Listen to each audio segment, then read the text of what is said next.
সকলোকে শুভ সন্ধিয়া জনাই আজি সন্ধিয়াৰ কেইটামান গুৰুত্বপূৰ্ণ খবৰ আপোনালোকলৈ লৈ আহিছোঁ। আপোনালোকে ভিডিঅ'টো শেষৰলৈকে চাব বুলি আশা কৰিলোঁ। আজি হৈছে 17 এপ্ৰিল। আজি 17 এপ্ৰিলৰ সন্ধিয়া খবৰকেইটা আপোনালোকে শেষলৈকে চাই আপোনালোকৰ মন্তব্য কমেণ্টৰ জৰিয়তে জনাব। আৰু এইখিনিতে আপোনালোকক সদায় কোৱাৰ দৰে চেনেলটোলৈ যদি আপোনালোক নতুনকৈ আহিছে, চেনেলটো ছাবস্ক্ৰাইব কৰাৰ লগতে কাষতে থকা বেল আইকনটো প্ৰেছ কৰি অল কৰি থ'ব, যাতে নতুন এটা ভিডিঅ' দিয়াৰ লগে লগে আপোনালোকে আগতীয়াকৈ চাবলৈ পায়।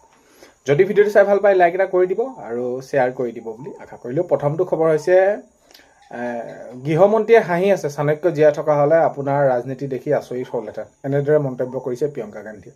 প্ৰিয়ংকা গান্ধীয়ে সদনত এনেদৰে মন্তব্য কৰি কৈছে, যিহেতু যোৱাকালিৰ পৰা সেইখিনি অনুষ্ঠিত হৈছে আৰু তাত গৃহমন্ত্ৰী ডাঙৰীয়াৰ সেইখিনি যি হাঁহি আছিলে বা এইখিনিৰ ওপৰত যি কথা কৈ আছিলে তাৰ ওপৰত এইখিনি প্ৰিয়ংকা গান্ধীয়ে মন্তব্য কৰিছে হাঁহি হাঁহি যে গৃহমন্ত্ৰীয়ে হাঁহি আছে, আমি যিখিনি উত্থাপন কৰিছোঁ কথা কৈছোঁ, আৰু যদি চাণক্য জীয়াই থকা হ'লে আপোনাৰ ৰাজনীতি দেখি আচৰিত হ'লহেঁতেন, প্ৰিয়ংকা গান্ধীয়ে এনেদৰে মন্তব্য কৰিছে। নেক্সটটো খবৰ হৈছে চিৰাঙৰ ৰুণীখাটত হিংসাত্মক প্ৰতিবাদ আৰু কেইবাখনো বাহনত অগ্নিসংযোগ। এতিয়া ক্ৰমান্বয়ে দেখা গৈছে অলপমান পৰিস্থিতি থাম কাটিছে, তো ভয়ংকৰ এটা পৰিস্থিতি হৈছে।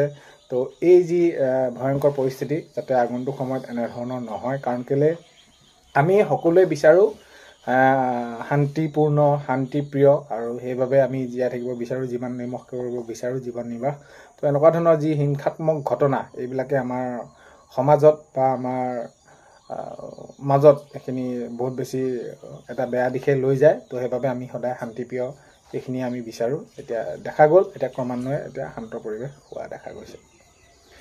নেক্সট হৈছে জুবিন দাক লৈ কোনেও বেপাৰ চলাব নালাগে, নাহিন আফৰিনে মন্তব্য কৰিছে। যিহেতু এতিয়া জুবিন গাৰ্গ আমাৰ মাজত নাই, জুবিন গাৰ্গৰ ন্যায় বিচাৰি সেইখিনি ফাষ্ট ট্ৰেক আদালত সেইবোৰ চলি আছে, ন্যায় প্ৰক্ৰিয়া দোষীয়ে শাস্তি পাবলৈকে সকলোৱে বিচাৰিছে। এতিয়া কথাটো হৈছে কি, যিহেতু এতিয়া বিহু বতৰ, বহাগ বুলি কোৱাৰ লগে লগে অনুষ্ঠানসমূহ যিহেতু আহে, তো এই যে অনুষ্ঠানসমূহ আহিছে, কিছু লোকে এনেকুৱা ধৰণৰ কি কৰিছে, জুবিন দা লৈ, জুবিন গাৰ্গৰ নাম লৈ পিনি মঞ্চত উঠা দেখা গৈছে, বা এনেকুৱা ধৰণৰ আৰু জুবিন গাৰ্গৰ নাম লৈ তেওঁলোকে সেইখিনি এটা বেপাৰ চলাইছে। তো ইয়াক লৈ নাহিন আফৰিনে মন্তব্য কৰিছে যে জুবিন দাক লৈ কোনেও বেপাৰ চলাব নালাগে। আচলতে হয়, তেওঁ জীয়াই থকা সময়ত কিমান কি কৰা নাছিল দুখীয়াজনৰ বাবে, কাৰোবাৰ যদি ঘৰত পঢ়া শুনাত অসুবিধা হৈছে সেইসকলৰ বাবে। তো এই যে এতিয়া তেওঁলোকৰ সেইখিনি ন্যায় প্ৰক্ৰিয়া সেইসমূহ চলি আছে, তো এটলিষ্ট আমি বুজি পাব লাগিব তেওঁ কিদৰে মৃত্যু হৈছিল, কেনেকৈ মৃত্যু হৈছিল, আমি সকলোৱে বিচাৰিছোঁ। কিন্তু তেওঁৰ নাম লৈ যে এনেদৰে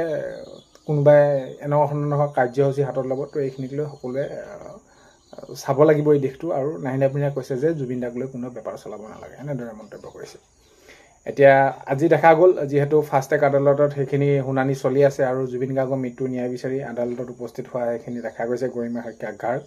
আৰু বিহুটোত সকলোৱে ৰঙৰ উৎসৱ বা আমাৰ ৰং ধেমালি হাঁহি ফূৰ্তিৰ মাজেৰে আমি ৰঙালী বিহুটো সেইখিনি আমি পাৰ কৰোঁ। আৰু এতিয়া এইটো সময়ত বিশেষকৈ জুবিন গাৰ্গ আমাৰ মাজৰ পৰা নোহোৱা হৈ গ'ল, আৰু ইয়াৰ যি মৃত্যু কেনেদৰে হ'ল আপোনালোকে সকলোৱে গম পাইছে। আৰু এইখিনি মৃত্যু ন্যায় বিচাৰি এতিয়া আদালতত তেওঁলোকে ঘূৰিব লগা হৈছে পৰিয়ালৰ লোকে। নেক্সটটো খবৰ হৈছে হায়াৰ ছেকেণ্ডেৰী ফাইনেল পৰীক্ষাৰ ফলাফল। হায়াৰ ছেকেণ্ডেৰী ফাইনেল পৰীক্ষাৰ ফলাফলক লৈ বহুতে বহুত ভাগে কৈ আছে কেতিয়ালৈ দিব, কি দিব। এইখিনিতে তোমালোকক ক'ব বিচাৰিছোঁ যে হায়াৰ ছেকেণ্ডেৰী ফাইনেল পৰীক্ষাৰ ফলাফলক লৈ তোমালোকে বহুত বেছি চিন্তা কৰাৰ প্ৰয়োজন নাই, চিন্তা কৰি নাথাকিবা। বহুতে বহুত ভাগে কৈ আছে এতিয়ালৈকে কোনো ধৰণৰ অফিচিয়েলি ঘোষণা কৰা নাই, বহুতেতো আজিয়ে দিব বুলি এনেদৰে মন্তব্য কৰি আছিলে। আৰু এতিয়া এখন নটিচ ওলাইছে যে 21 তাৰিখে দিব এনেকুৱা ধৰণৰ।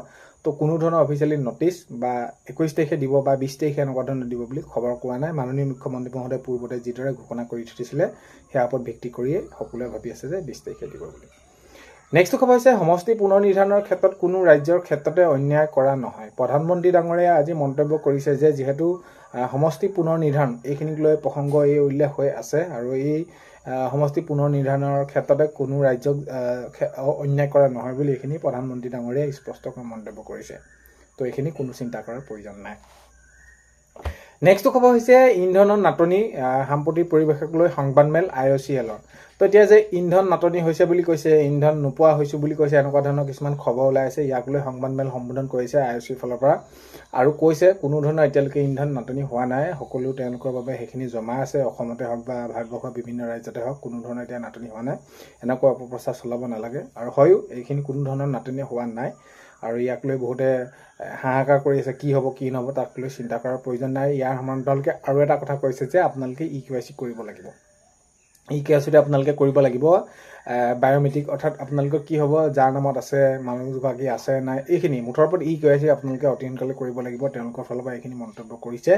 এতিয়া আপোনালোকে যদি EKYCটো কৰি লোৱা নাই তেনেহ'লে আপোনালোকে EKYCটো অতি সোনকালে কৰি ল'ব। EKYC নকৰিলে আপোনালোকৰ আগন্তুক সময়ত অসুবিধা হোৱাৰ সম্ভাৱনা আছে।